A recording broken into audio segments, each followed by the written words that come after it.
just here with my Miele dishwasher. Now the PowerDisk finished after the last cycle. I think you can see through the viewing window there, it's all gone. So I'm just about to replace it. However, I remembered in the manual that it does say that you should clean parts of the AutoDos system when you swap out old ones for new ones. And I haven't actually done this yet, so I thought I'd grab it on video. Now I've got it on because it won't know you've changed it otherwise, and obviously still continue to assume it's got an empty one in there. And based on the weight, I think this new one is, 400 grams. So obviously it determines, obviously after each dose, how much of the disk gets used. So to start with, I'm gonna remove the empty PowerDisk. As you can see, it's probably just a few grains of powder in there, but it's already finished. Now, as you can see, what they call the pouring channel, which goes down there, and I think swings across so it can be washed out down that funnel there, actually has accumulated a bit of debris, as has the sort of rotating disc here as well. So you apparently squeeze these channels, these tabs, and that can be removed. So there's that one. And then now, pull that tab. It's a bit hard having to do it with one hand to remove this channel as well. I'm just going to do this over the sink so you can see there's quite a lot of powder build up there. So I'm just going to give that a dry brush now with these little OXO brushes that I've got.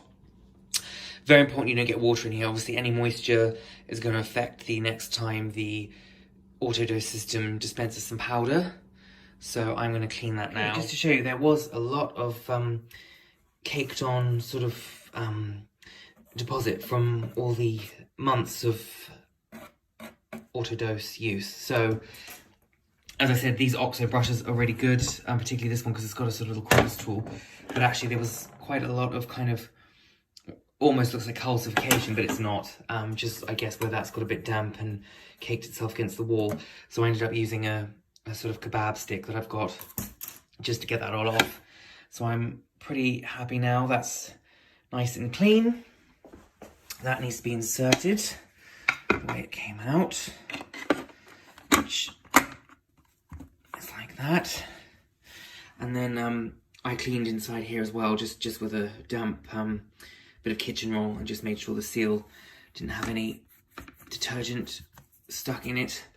And interesting, that looks like the sort of cog system that turns the whole wheel, and there's some sort of sensor switch there, I think, which obviously determines whether the disc's in or not.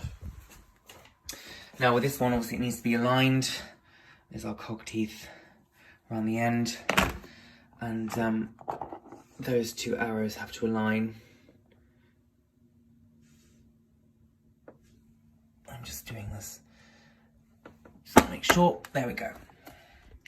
Right, so that's that AutoDos system nice and clean. And I'm going to put a new disc in.